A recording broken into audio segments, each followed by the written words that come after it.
गणेशोत्सवाची आता विसर्जनाची तयारी सुद्धा अंतिम टप्प्यात आलेली आहे. प्रशासन सज्ज आहे. मात्र जरी जरांगे पाटील यांनी आंदोलन मुंबईतलं आवडतं घेतलं असलं तरी सुद्धा महाराष्ट्रात मुंबईत आणि इतर अनेक ठिकाणी अनंत चतुर्दशीच्या दिवशी गर्दी होण्याची शक्यता असते. प्रशासनाची काय तयारी आहे? आपण काय काय निर्णय घेतलेले आहेत? आम्ही विशेषतः ज्या जिल्ह्याची जबाबदारी माझ्यावरती आहे, सातारा जिल्ह्याचा मी पालकमंत्री म्हणून काम पाहतोय. मी पूर्व आढावा बैठक इकडे दर्शनाला मुंबईला येण्याच्या अगोदर घेऊन आलेलो आहे आणि गणेश विसर्जन मिरवणुकीचा मार्ग आणि मिरवणुकीच्या स्वागत मार्गावरची तयारी आणि त्यानंतर ज्या सिक्वेन्सनं आपण जे कृत्रिम तळे निर्माण केलेले आहेत साताऱ्यामध्ये, त्या ठिकाणी होणारा गणेश विसर्जन याचं काटेकोर नियोजन गणेश मंडळांना विश्वासात घेऊन आपण केलेलं आहे. गर्दीच्या नियंत्रण ठेवण्यासाठी, गर्दीत लहान मुलांना, महिलांना योग्य सुरक्षा देण्यासाठी प्लेन क्लोथ्स मधले साध्या कपड्यातले पोलिसांचा सुद्धा योग्य बंदोबस्त आपण डिप्लॉय करणार आहे. त्यामुळे या संदर्भात पुरी खबरदारी, विसर्जन निर्विघ्न शांततेत अशा पद्धतीने पार पडेल अशी जबाबदारी जशी मी पालकमंत्री म्हणून माझ्या जिल्ह्यात केलेली आहे तशी सगळ्या पालकमंत्र्यांनी आपापल्या जिल्ह्यांमध्ये केलेले. विशेषतः मुंबईमध्ये मोठं विसर्जन मिरवणूक असते, त्या विसर्जन मिरवणुकाचे सुद्धा गृह विभागाच्या वतीनं आणि शासनाच्या वतीनं पूर्ण नियोजन करण्यात आलेलं आहे.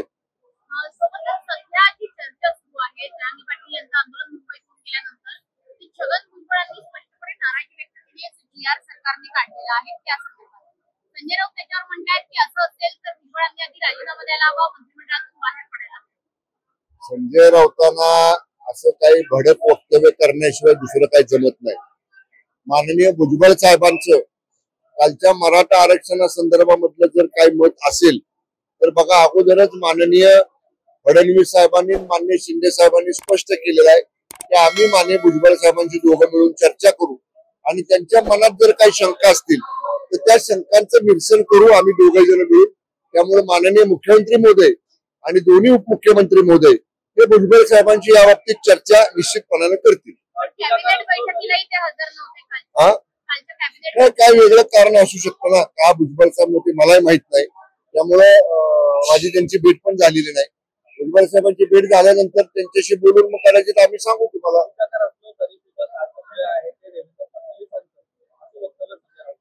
संजय राऊत रोज नवीन वक्तव्य करतात आणि म्हणून आम्ही आता संजय राऊतांच्या वक्तव्याकडे सिरियसली बघत नाही. पण एक तरी मुख्यमंत्र्यांनी दाखवलं की जे चांगलं केलंय महायुती सरकारने त्याचं श्रेय महायुती सरकारचे प्रमुख आहेत फडणवीस साहेब, त्यांना देण्याचा प्रामाणिक प्रयत्न केला. आता आतापर्यंत महायुतीनं कितीही चांगलं काम जरी केलं तरी त्याला कधी चांगलं संजय राऊत म्हणत नव्हते. पण किमान महायुती म्हणून हे काम केलं. फडणवीस साहेब सुद्धा काय म्हटले, हा निर्णय घेताना मी आणि आमच्या दोन्ही उपमुख्यमंत्र्यांनी, मंत्रिमंडळ उपसमितीने आम्ही एकत्रपणाने घेतलेला आहे.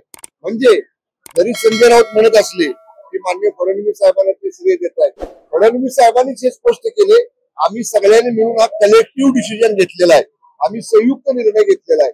त्यामुळे यातनं महाराष्ट्रातल्या जनतेला जे कळायचं ते कळालेलं आहे. एकनाथ शिंदे मुख्यमंत्री असताना त्यांनी तो गुलाल लावला होता आणि मुख्यमंत्री देवेंद्र फडणवीसांनी जरांगे पाटलांचं हे आंदोलन मुंबईतून माघारी पाठवलेलं आहे. यामध्ये आता मुख्यमंत्री देवेंद्र फडणवीस हे मोठा चेहरा होताना दिसत आहेत, मराठा समाजाचा चेहरा होताना दिसत आहेत आणि जी उपसमिती केलेली होती त्यामध्ये सुद्धा भाजप नेत्यांना प्राधान्य देण्यात आलेलं आहे. सगळे निर्णय आम्ही उपसमितीमध्ये एकत्र घेतलेले आहेत. मी सुद्धा त्या उपसमितीचा एक सदस्य आहे. या वेळच्या माननीय जरांगे दादांच्या आंदोलनामध्ये जेवढ्या बैठका झाल्या, प्रत्येक बैठकीला 100% उपस्थिती सगळ्या सदस्यांची आहे. शिवसेनेच्या वतीनं मी, मान्य उदय सामंत आणि मान्य दादा भुसे साहेब, आम्ही तिघेही एकत्र प्रत्येक बैठकीला आहे.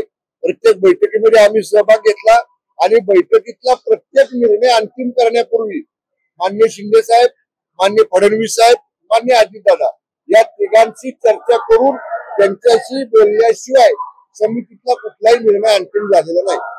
ओके,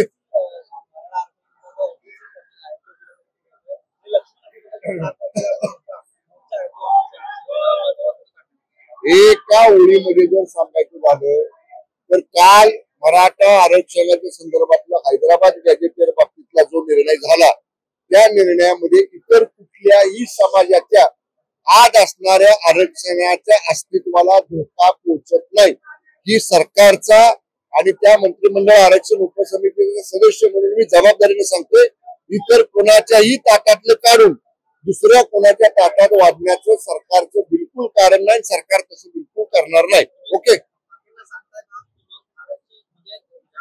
मला जी भूमिका मांडायची आहे ती मी आपल्या माध्यमातून आता स्पष्ट मांडलेली आहे या उपर ज्याचा त्याचा प्रश्न आहे त्याने त्याचा कसा विचार करायचा आहे पण मी सांगतो इतर कुठल्याही समाजाच्या आरक्षणाला आम्ही धक्का न लावता कालचा निर्णय घेतलेला आहे ओके थँक्यू